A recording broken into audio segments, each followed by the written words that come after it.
Hey YouTube, welcome to B&B Universe. It's Mon Dukes today, and we about to do a reaction to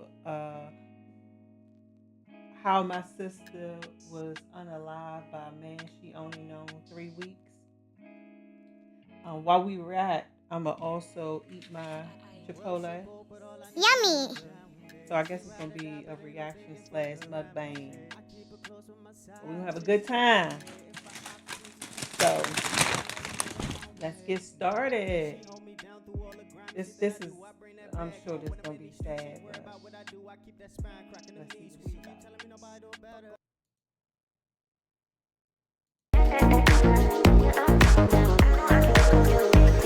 This is a story about how my sister was unalived with a man that she met 3 weeks prior.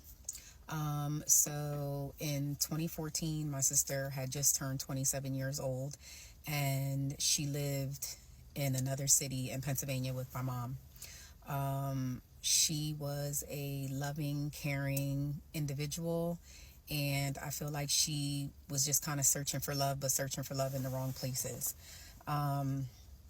She started dealing with this guy. And from what I understand, this guy was a drug dealer, and he didn't like kids. So that's a key part to this story.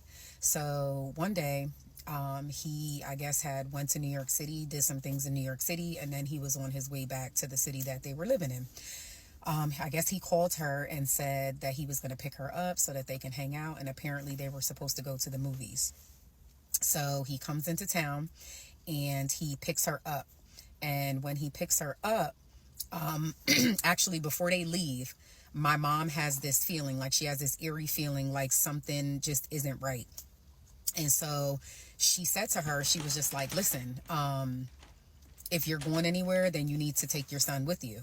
And my sister was like she was so determined to go out with this guy that she literally was like, okay. Even knowing that this guy didn't like kids, she was so desperate to go that she said, okay. So apparently, like the moments before she walked out the door, my mom said she got like another eerie feeling, and she just was like, you know what, never mind, just leave him here. So she leaves her son there with my mom, and then she goes out the door. So she goes with this guy, and apparently prior going to the movies, they make a pit stop at his apartment. So they're in the apartment, and from what I understand, while they're in the apartment, at some point she ends up going to the bathroom. And while she ends up going to the bathroom, there is a knock at the door. And from what I understand, with the knock at the door, he looks through the peephole and he sees somebody that he knows. That's a major part to this story. So he opens the door, and when he goes to open, When she say that's a major red flag, where he has to make a pit stop at his house, um, for me, well, I'm not going to talk about for me because I'm not dating nobody that I meet online that I don't know. But anyway, you should never go to a man's house that you don't know or on a first date. I think that's just weird. I mean, for me, it's weird. So I can see why she said it's a red flag. the door, this guy like kind of bum rushes into the door. So not the person that he saw in the peephole, it was a man. So he saw his ex-girlfriend in the peephole, so he opened the door, not thinking anything of it. However, come to find out, the ex-girlfriend had a new boyfriend and she was setting him up. So he bum rushes through the door and comes in, gets him down on his knees, and somehow there's a scuffle and he shoots the guy that my sister is dating in the back of the head. And when the shots go off, of course, you know, they're loud. So my sister was in the bathroom, so she didn't think anything of it. So she literally screamed. And when she screamed because she heard the shots, that's how they knew that she was there. So they go back there to the bathroom and shoots her twice, once in the upper left arm and then down. Wow. Chat. I think I said it wrong. I think I said that the guy who she met unalived her, but she was unalive with the guy that she met. So I just wanted to make that correction. down in the torso. And then they leave. So with them leaving, um, I guess neighbors heard gunshots, but never called 911. I guess maybe didn't want to be involved or what have you. So come to find out, the boyfriend and girlfriend who committed the crime called some crackheads and had them go back into the apartment and take his phone and my sister's phone. He paid them X amount of dollars to go in there and take the phones. So they go in, take the phones. They don't take any money. They don't take anything else that's in there. They literally take the phones. Take the phones. And then the girl that took the phone then does an anonymous call to 911 and says that she thinks she heard a shooting. However, by this time, they were already, they've been gone. They've already been laid in there, deceased. My mom said that she woke up out of her sleep, and when she woke up out of her sleep, she had just like this feeling. So when she looked, she saw that my sister, wasn't there, didn't come home. So she called her phone, and she said when she called it the first time, the phone rang. It rang, it rang, it rang until it went to the voicemail. No answer. So she said she waited a few minutes, and then she called the phone again. Well, when she called the phone again, the phone immediately went to voicemail. So at that point, I'm thinking they had already got a hold of the phones and then maybe turned the phones off so that, I don't know, maybe something with the locations or what have you. So my mom says, even though she was feeling away, it was late at night, so she went to sleep. So as she goes to sleep, there's a knock at the door. And so follow for part two. This is part two.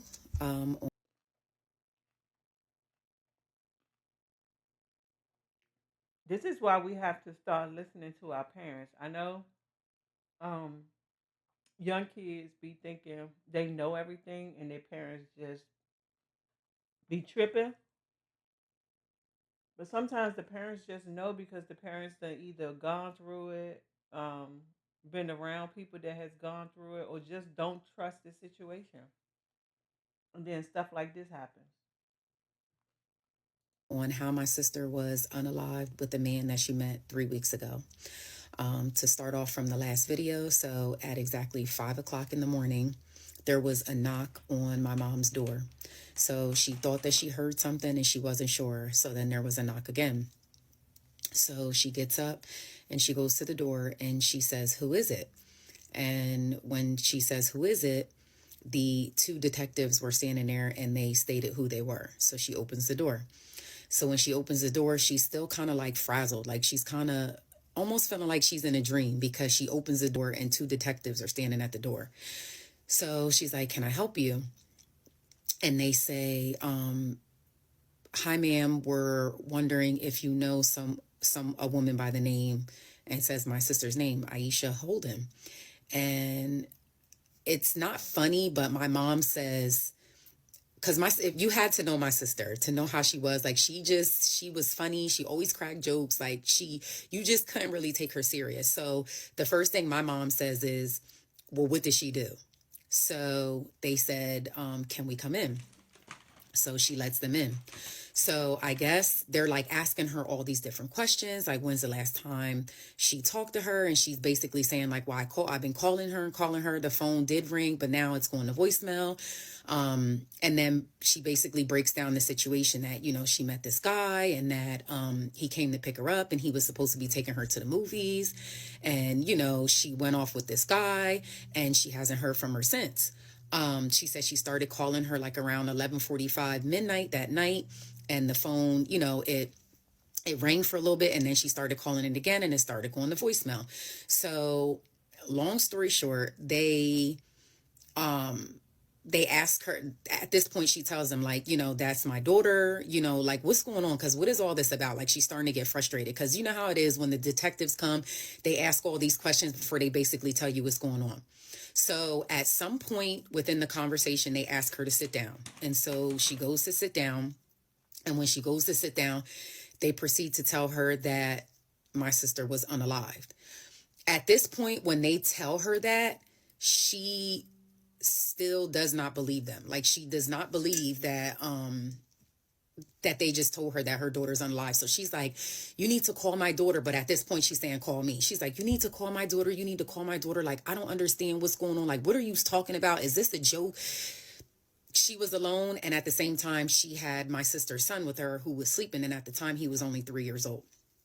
So at this point, she starts calling my phone, but it's 5:30, almost 6 o'clock in the morning, and I had to be up for work at 7 o'clock in the morning.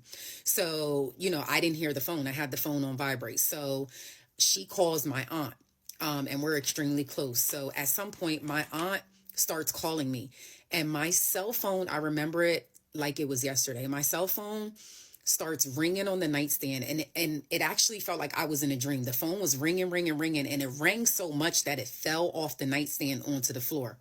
And so when I picked up the phone, because it was ringing, it was my aunt, and I literally like went off. I'm just like, why do you keep calling me? Like, I gotta get up, I gotta go to work, yada yada yada, whatever, whatever. So she's like, get up, get up. She's like, I'm on my way to get you, I'm on my way to get you. Something happened to Isha, something happened to Isha. And I'm just like, what?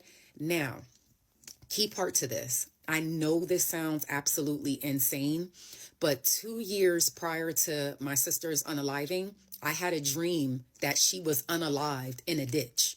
And I remember I called her on the phone and she didn't answer for hours. And when she finally answered, Wow. That's crazy. That would scare me. To have a dream 2 years prior that your sister was unalive, and then now your sister was unalive, it's like, mm, spooky. But I understand. I get the cell phone and the vibrating because I keep my phone on vibrate at night on silent. Um, and sometimes if people call, if I'm in a deep sleep, I don't hear it. But like her, if I hear it fall, I'm definitely gonna wake up. the phone, I literally cursed her out. Like, why didn't you answer the effing phone?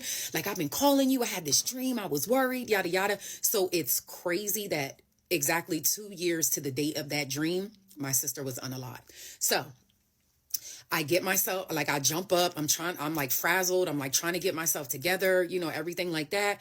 Get throwing some clothes on. So I call into my job and I let them know that I'm not coming in because something happened to one of my siblings. That was all I said. So in the meantime, by then my aunt gets to my house and it's about a 45-minute ride to where my mom lives in the next city over. So we're riding up there. Now, mind you, as we're riding up there, in my mind, I'm thinking, not that this is a joke, but I'm thinking, like, there's no way that, like, this is true. Like, I know we're going to get there. She's going to be okay. Or, she just didn't come home. Like, there's no way. So while we're riding up there, I get online and I look up the news in my mom's city. And it says, male and female found deceased in an apartment building. So, and it's crazy because look at my hands. I'm like shaking, reliving the story. But even then in my mind, I'm like, there's no way, there's no way, there's no way that is her. Follow me for part three.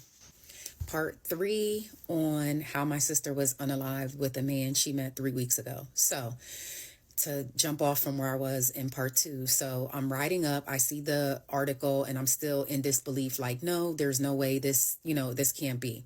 So we get up to the city and we get to my mom's house. And when I get there, my mom is just, I felt like she was like in shock. Like she came out of her apartment and, my nephew was there, who again is only 3 years old.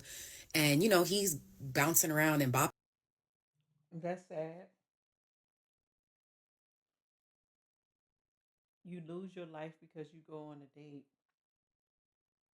um, and then you leave behind a 3 year old son. People are just so cruel. Like, why did you have to go and kill her?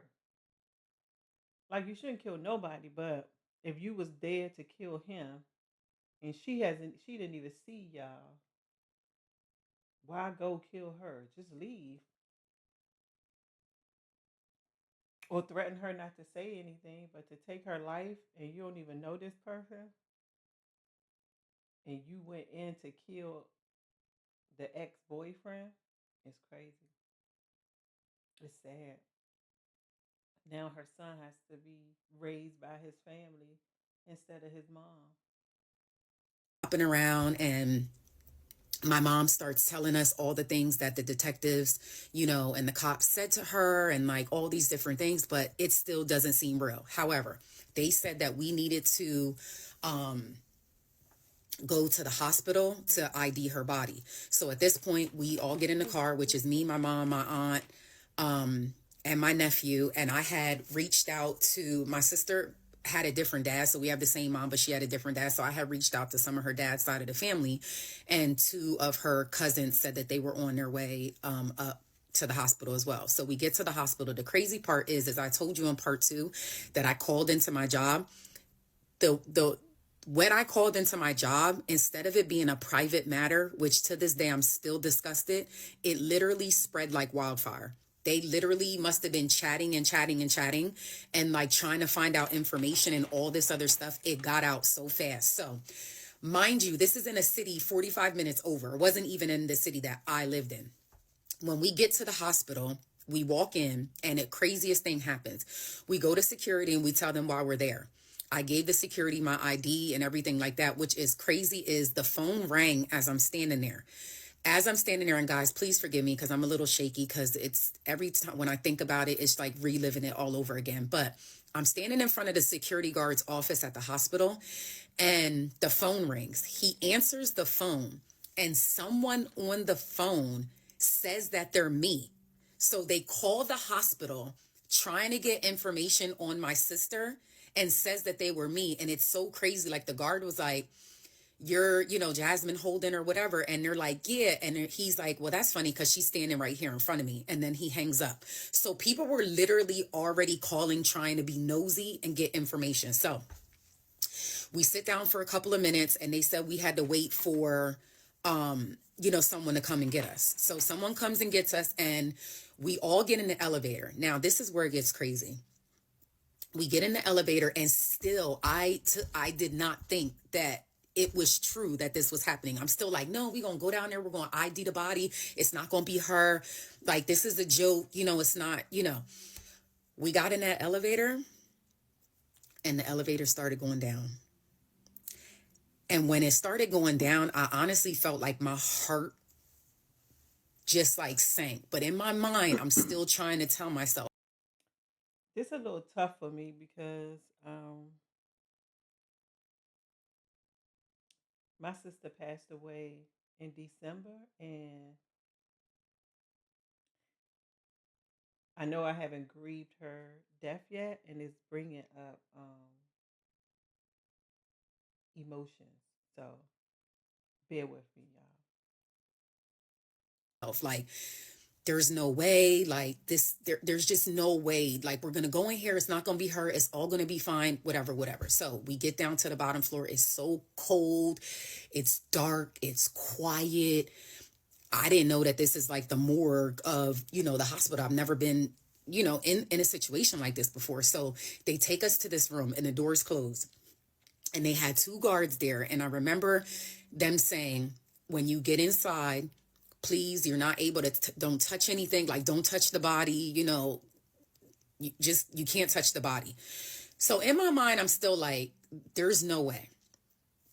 They open the door. Oh, And I when they hope y'all open can the hear me. door,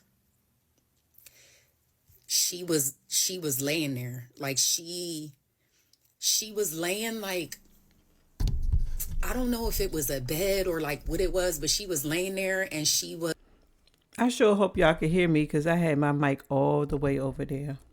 I'm so sorry. was she was kind of like in a white bag and they had it like unzipped and she had like a sheet and the sheet was kind of like folded to here. And the crazy part is Now you got to understand that me and my sister were a year, not even a year and a half apart.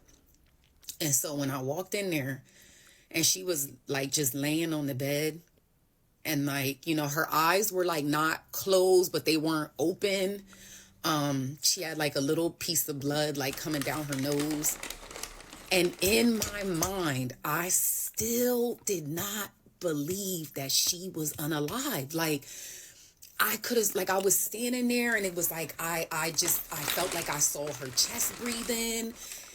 And I just remember, like I didn't hear anything around me, nothing around me, like nothing at all. Like,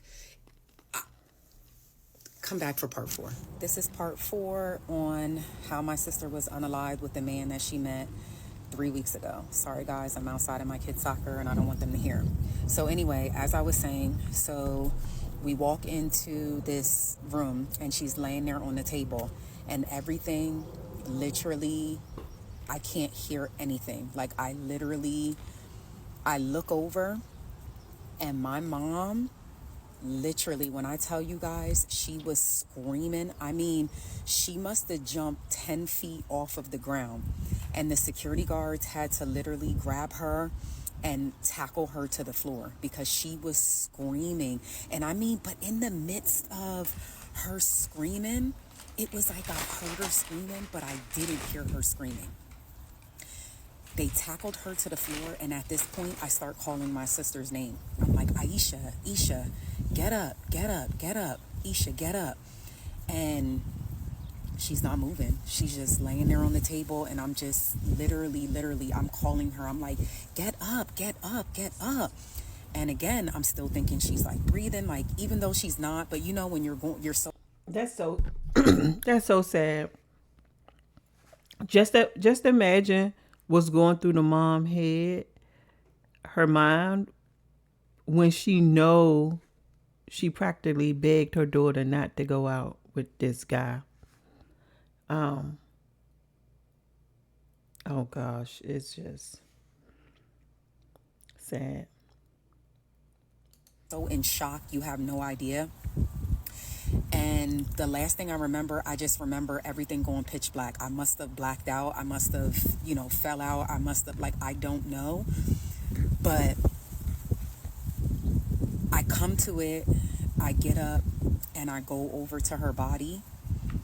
And I'm just looking. Like, I'm just looking at her. And, like, it was like a dream. Like, just imagine your sibling, your loved one, and you're just literally standing over top of their deceased body. It was the most outer body experience, and it's something that honestly I wouldn't wish on anybody. I'm gonna continue with more videos, but to know me is to know that I took care of my sister. Like, my mom was on drugs, sorry guys, my entire life. And I practically raised my sister. So to see her laying there on a table like that, it was literally it was a pain that I can't even begin to explain. The pain, the hurt, it was pure insanity. So fast forward, guys. That's crazy because I could really relate to her story. Because it was a point in time where I took care of my sister who passed away. Um, mm, ooh, it's a tough one. After that, we left the hospital, and then I honestly feel like I didn't even get time to grieve because, like I said, my mom was still an addict at the time. So everything fell on me. So I had to literally do everything from planning a funeral to, and then immediately I was a single mom already with my first son. So I had to take her son and take him back home with me. Like, I didn't have a babysitter, for him. I didn't have childcare. Like, it was just a lot, guys. Like, it was just horrible. It was the most horrible experience that you could ever imagine. Fast forward to the trial. First of all, the girl who helped her boyfriend murdered the guy and my sister, she fled.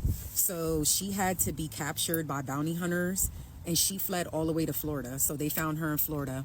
They found him by stuff that he was posting on Facebook and like tips. And what's crazy is, for a couple of months, I would go up there because I kind of felt like, even though you know how investigations go where, they're doing work behind the scenes, but I just felt like the case was moving too slow. And I watched, a lot of First 48, and I just kind of felt like my sister's case was not being handled correctly.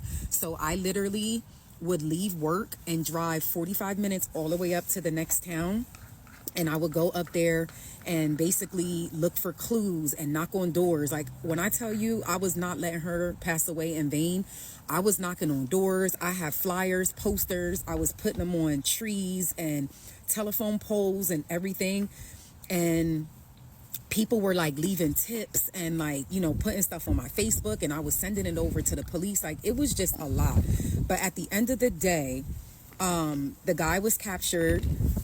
So was the girl. They actually used the girl to turn on the guy to be able to fully pin everything on him. And all in all, the trial lasted for about a week. He got sentenced to almost 80 years. Because technically he got sentenced to 45 years, but he was already 42 years old when he went in there. So technically it'd be 80 some odd years that he would be in there with no possibility of parole. So even though I wanted him to get a life sentence, I mean, I was okay with that because that was the best that was on the table.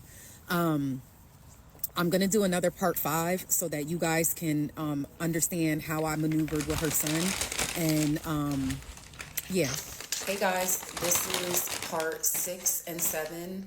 Tonight I'm doing part 6 and 7 of my sister was unalived with the man she met 3 weeks ago. So tonight I'm going to focus on a lot of things that I've been seeing. There's so much to go over still, but I'm going to go over some of the things that I've been seeing in the comments. So first things first, I never really did the upload an extra photo thing, so I'm going to try that. So I'm just going to point here, and hopefully I'm able to put the photo in, but this is the guy who unalived my sister. Now, I'm hoping that I'm able to put the picture in there. If I don't, guys, forgive me. I'll try to put it in the comments or something like that, but let's go there first. So the man who unalived my sister was sentenced to 40 years for a double unaliving. He was already 42 years old, so that would give him 82 years, until he's 82 years old to be able to get out of jail. That was the max of the sentence because it was 3rd degree unaliving, and then like some other things, using a hand, pew pew, and all of that kind of stuff. As for her, this is major because so many people keep asking about this. As for her, she got time served. She got time served, which was technically 8 months. And the reason for that being is because they had to use her testimony against him because technically there was no one who saw it. So he could have potentially got off. So what they did was have her flip on him so that she could ID him as the pew pew man. And in exchange for that, they basically let her walk. It was actually heartbreaking because Yes, that's sad. I mean, using her testimony, yeah, having her flip, yeah, I get that. But why just not lower her time? Why give her time served? She should have served some time because she was a part of it. She should have served some time. They literally could have got both of them, locked just both of them up, without her flipping on him, I'm sure. But no time, that would be rough. if you watch my other previous stories, you know that she was the one who set this whole thing up. So how dare they? And that was very hard because when they brought it to me, I was like, no, absolutely not. But then I had to understand after they broke it down, the detectives, like, listen, there's a chance that he could walk. So we have no choice but to go this route.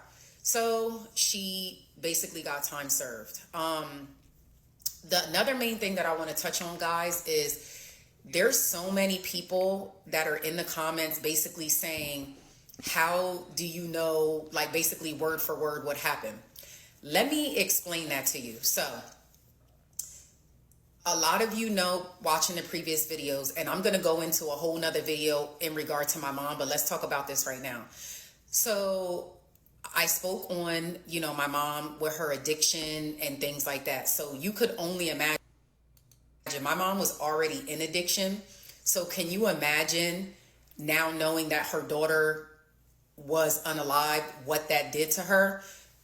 My mom literally was done for. Like, she, when I say went off the deep end as far as the drinking and drug use and all that kind of stuff, just a mess. My sister, for those of you that don't know, was the youngest of us three. And you know how they always say, like, your parents don't have favorites, but we all knew that my sister was my mom's favorite. They were like this. The relationship was extremely toxic between them two, but they were inseparable.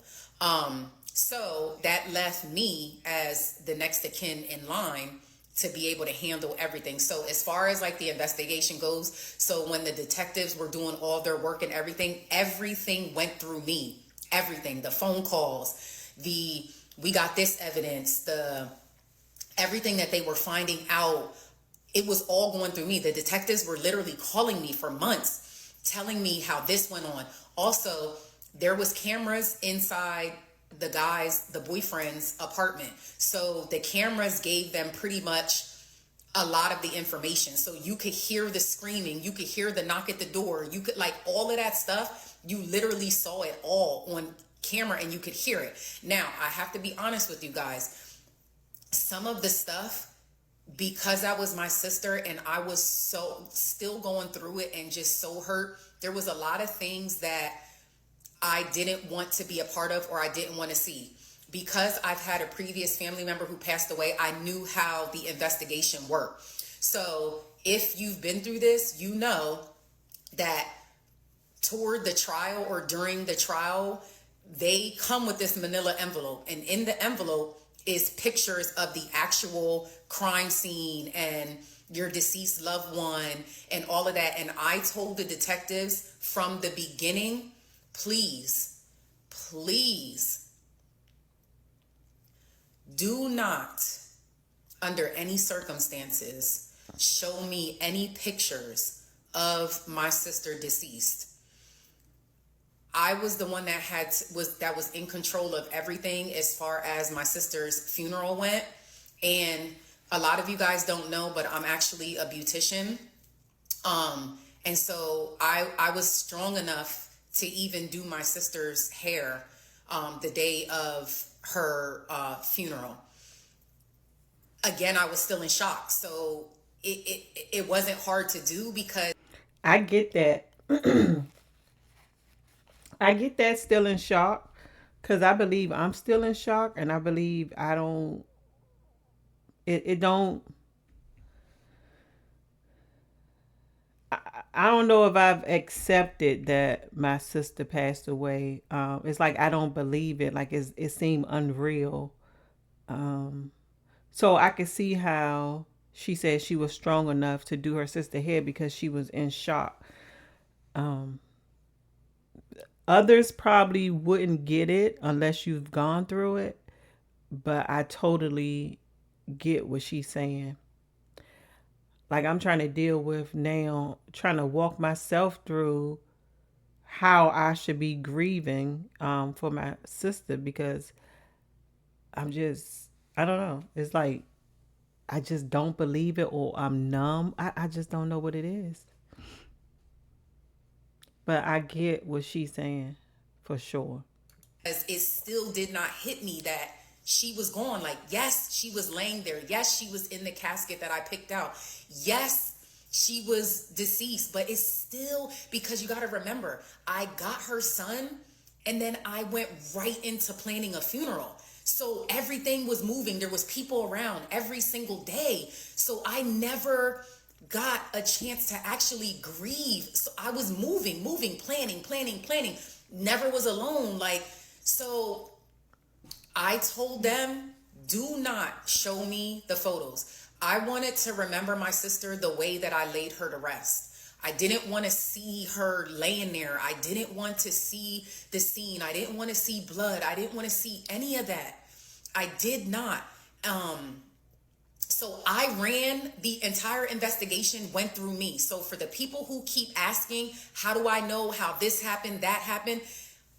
Everything, the detectives called me every other day, or when a couple weeks went by, I was the point of contact. When the trial went on, I was the point of contact. When they came to me with the plea for her and the sentencing for him, everything went through me. I also want to touch base on my sister.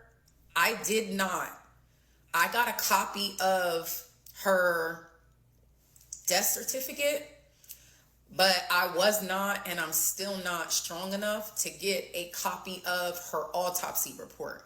I didn't get a copy of the autopsy report because in my mind, I did not want to see the time that she was pronounced versus the time that they thought that she was pew-pewed.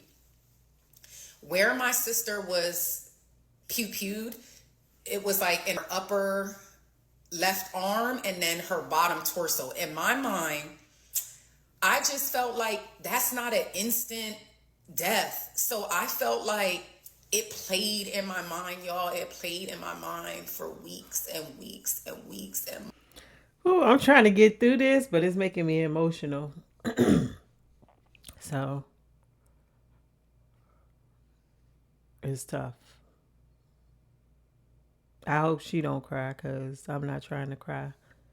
months and months and months, it played in my mind like, did she just lay there? Like, did she lay there just dying, like just thinking like she made the wrong decision or she shouldn't be there? Like, did she just lay there just knowing like nobody was coming to save her? Like, nobody was coming. And I just felt in my mind like she probably just bled out because nobody came. No one called 911. Like, so I, to this day, have not ordered a copy of her autopsy report because I didn't want to see those times. I didn't want to see the time that they believe she passed away to the time that they pronounced her, like in between. My soul cannot take feeling like she just laid there and just knew that nobody was coming. Like, nobody was coming. I'm gonna leave off here and then I'm gonna go to part 7. Okay, guys, this is part 7 of my sister was unalived with a man she met 3 weeks ago. So forgive me, guys. I had to get myself together. I want to touch base on, in part 7, on some pieces from the funeral. And then also I'm calling out the church and what they did to me, because a lot of people are in the comments talking about the church. Let me tell you about the church.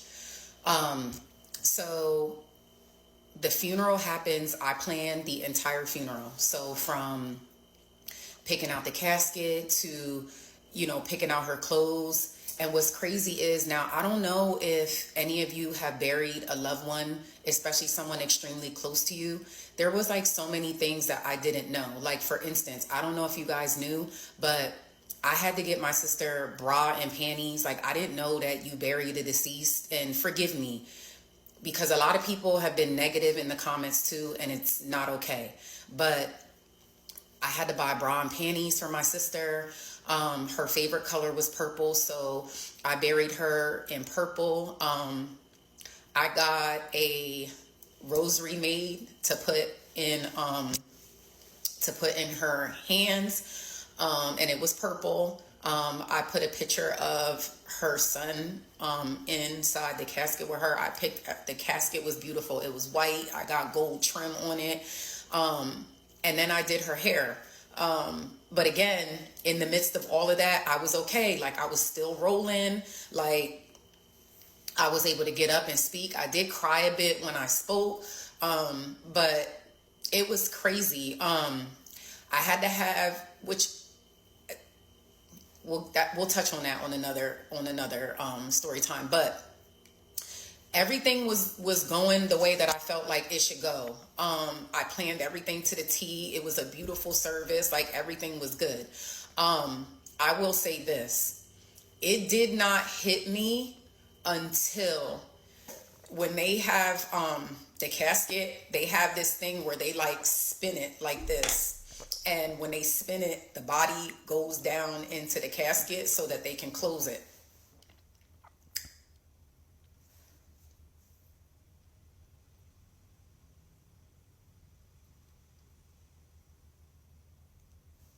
When they wheeled her down, her body went down in the casket. I lost it. Like to me, it was giving, this is it. Like,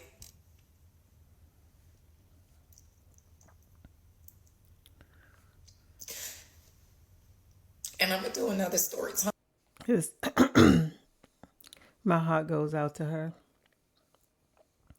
It is definitely tough losing a sister, especially a sister that you've helped raise. It's like a different type of bond that you share with that person. But like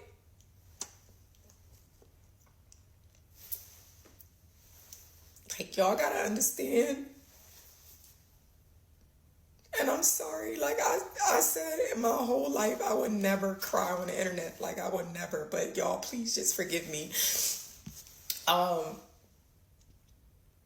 I touched on, and I'm gonna do another story time on this too, but I touched on my mom's addiction and stuff. Like it was me and her. Like y'all don't understand. Like it was days where my mom would be missing for 2-3 days at a time. There was days where like there was never no food. My mom would get her food stamps and she would sell her food stamps. And I would walk my sister miles in town, and we were so little. But I knew that if I could just get her to the soup kitchen, that we could eat. Oof. Ooh, I gotta pause it for a minute. Yeah, it's tough. I can relate to her in so many ways. I wasn't expecting this. I'm a beautician today because of her. I was so smart when I was young, and I'm talking like y'all don't understand. Like we was 6 and 7 years old, like we was little, and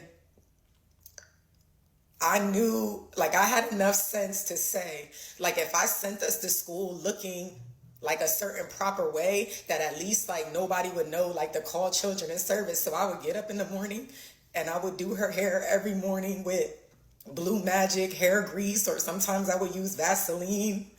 And I will take our underwears and I will wash them out in the sink because I was smart enough to know that we at least needed clean panties. So I would wash the underwears out in the sink and I would hang them in the back window.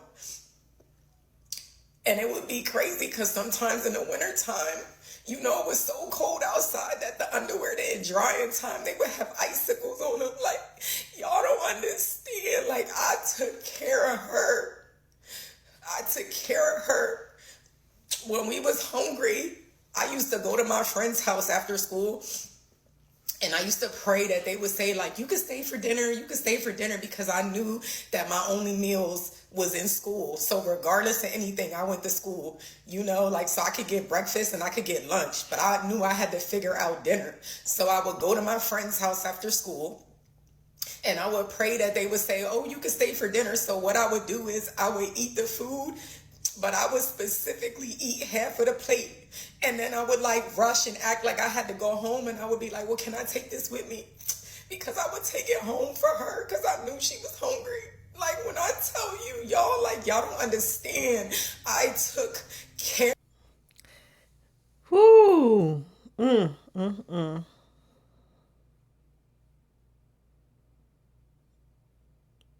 That's tough when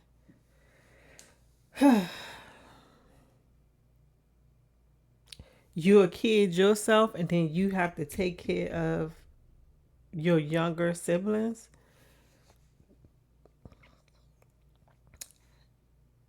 Like, just think about her at 8, 9, 10, 11, 12, having to not only worry about herself, but worry about her younger sister and how her younger sister was going to eat. Like, yeah, she going through it for sure. Even if she didn't raise her sister, that's still her sister and she will be going through it. But right now she going through it as, whew, her emotions is feeling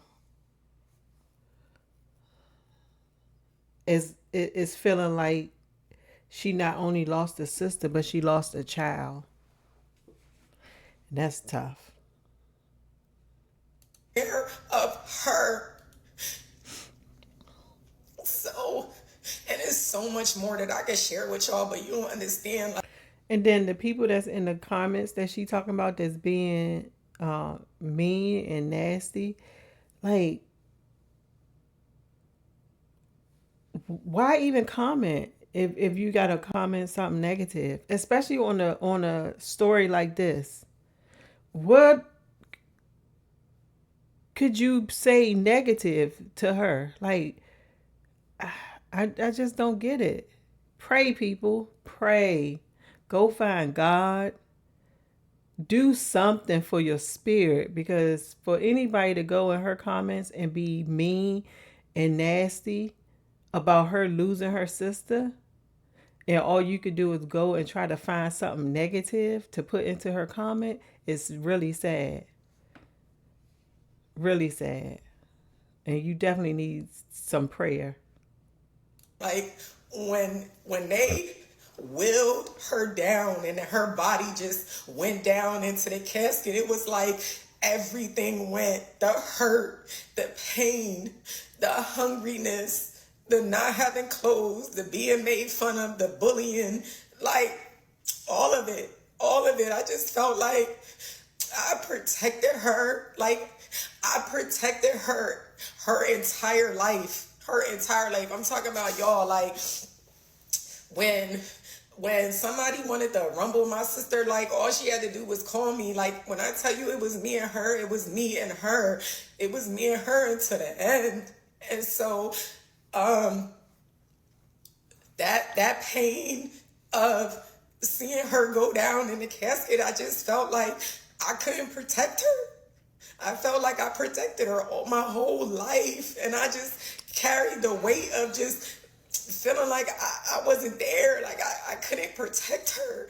And so, like, I said I wasn't going to do another story time, but because I know this was supposed to be about the church, but I just feel like y'all, I've been through therapy, and it's what got me through, but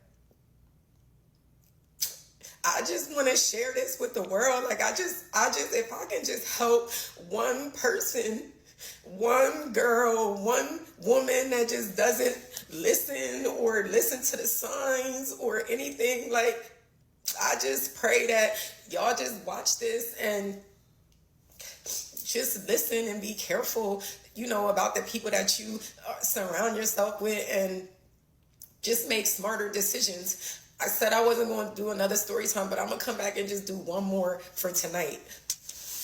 This is part 8 on my sister was unalived with the man that she met 3 weeks ago. So in the previous video, I said that I was going to talk about the church, but then it just got too deep and I got totally off topic. But a lot of people in the comments are saying, if you had a good church home and all this other stuff. One, I don't know why people think I'm not in church. If you have looked at my page, my life is God and Christ is my everything. I do nothing without him. And to be honest with you guys, I feel like the only way that I made it through this entire tragic situation was knowing that to be absent with the body is to be present with the Lord. And me and my sister were baptized together. And so I know that she made her way to heaven. But let's talk about the church. We both were members of this church. I'm calling them out. Zion Baptist Church in Reading, PA. We were members of that church. We were baptized together August 1st, 1999. Our foster mom, because that's a whole nother thing. I'll eventually get into it because we went to foster care. But our foster mom was big into church, and that was the church that she was a part of. So we got baptized there, and we went to that church for years. Now, as a lot of you know, sometimes you move away and you move to different cities and different states, but that's always your church home. So, and a lot of you know, like in Black churches, when you come home, they ask you to stand and you say, this is my church home, but, I'm bringing you greetings from, and then you state your new church home and yada, yada, yada. Okay. So not only that, what also is crazy is in churches, you cannot be a member there and you can get married there. They rent out the hall when it's the people in the sick and shut in list, when they pass away, they have their funerals there, even though they haven't been to church in years, all of these different things. But let me tell you what they did to me. So, my sister was unalived, and what's the first thing you do and first people you lean on? Your family and your church family. I went to church. I paid my tithes and offering every Sunday, took my son to church, dressed him in the best of the best, showed up, was on time for years. So when my sister was unalived, the first thing I thought of was call my church, because I could do, her, even if I didn't do her funeral there, I could at least do her repast, because my family has a great relationship with the funeral home that I buried her at. So I was like, okay, even if I use the regular funeral home, at least I could do the repast here, right? So I calls down to the church. I don't get no answer at first, so I leave multiple messages, right? So I'm leaving messages, I'm calling multiple times in a day because, I'm planning everything. I'm trying to get everything set. And this is simply to do the repast, because at this point I already have the funeral planned out, but I wanted to do the repast and have a place that, family and friends and, we could gather and sharing memories and all these different things. So I'm calling. So day one, nobody calls back. So day two, I call, leave multiple messages, nobody calls back. So at this point, I have certain members of the church contact. So I reach out to, and I don't even know if they even deserve grace for me to even put their names out there. So I won't do that. But I reached out to one of the deacon and the deaconesses that I was close to, like the closest to, like literally knew them almost my entire life. Reached out to them, left a message with the husband, didn't hear nothing back, but I called the wife. So, called her up on the phone and basically just let her know that I was looking forward to using the church's basement, so that, now mind you, they have all kind of events there, all kind of knitting services, outside services, people's wedding receptions. Mind you, people that don't even go to church. I know people who have got married at Zion Baptist Church and were not members of the church. But okay, that's neither here nor there. So, just let them know, like, hey, I'm looking to use the basement of the church. I don't need anything additional. If there's a fee, I'll pay the fee, whatever it is. or if you're not looking for a fee because I'm a member, I'm still going to I would love to give the church a donation for just allowing me to use the space. So the first thing she said was something like the hospitality crew isn't available for that day or something. So I'm saying to myself, well, I don't need the services of the hospitality crew. Like, I just need to use the space, in which people have done kids' birthday parties there as well. Let's be clear. So the hospitality crew isn't doing Ray Ray's second birthday party. Okay. So that was the first excuse. So then I came back and I'm just like, I don't need the hospitality crew. Like, my family is willing to come in and help me, and we do the food and everything. We literally just need the space. That is it. Do you know that they tried to tell me, mind you, no one from the church called me to even ask me how I was doing, if I needed anything, Lord, to even give sis a prayer. Nobody called and checked for me. Meaning, this is a place that I go to every Sunday, that I pay my tithes to, that I am in prayer with, that I show up for, like my church home, as in I was a grown adult and been going to this church since I was like 9. No one called me. No one called to check on me. No one sent condolences, not a flower, not a card, nothing. Mm-hmm. So then I was told, that's sad, and I'm gonna try to watch what I say or how I say this. But that's how a lot of people get turned away from the church, because you go to church, you tithe, you fellowship, but then when a church member or someone needs help, where is the church? And this might not be all churches, but from my experience, I don't see too many churches helping their members that's in need. You got homeless members of churches. You got members of churches, lights getting turned off, gas getting turned off, getting set out their apartments or their homes. And the church is nowhere to be found when they're in need. So it's touchy. So I'm gonna just leave it there. Just know you can believe, praise, and worship without sitting in a church every Sunday. Going to church is great because it's great for you to be able to fellowship. But to study and know the word, you could do that on your own. that because she moved away, technically she wasn't a member of the church, so I can't have her repast there. When then the reality was, because people at the church talk, so it got back to me. The reality was, the church didn't like the manner in how she passed away. And so because they didn't like the manner in how she passed away, they refused to allow me to have the repast at the church. So Again, it's a church, but then they judging. How? How can you?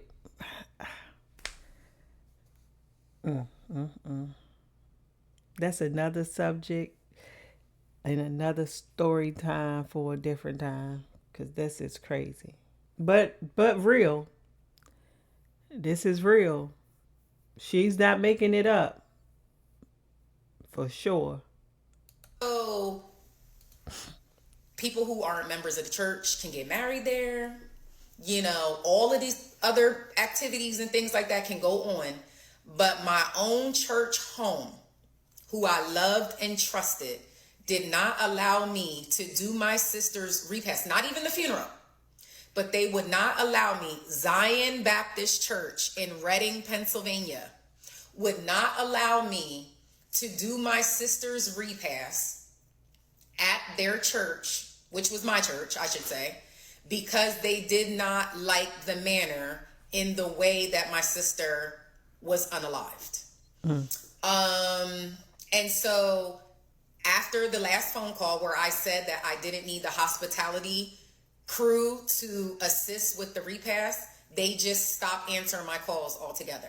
They did not return any calls. They didn't pick up the phone for me. They didn't check for me. They didn't ask, okay, well, did you still want to do this? No one called. No one called. So that's how I know it's true. Because if I sure hope she changed churches and she's not still a member or attending that church and giving them her money, because that's sad. That's sad. How you just stop calling someone back, a member of your church, whether you considered her sister still a member or not. She was a member. She's the one asking to use the church. What her sister being a member have to do with it? It's her asking for the favor. It's her asking to use the hall, the basement. And why does it matter how her sister was unalived?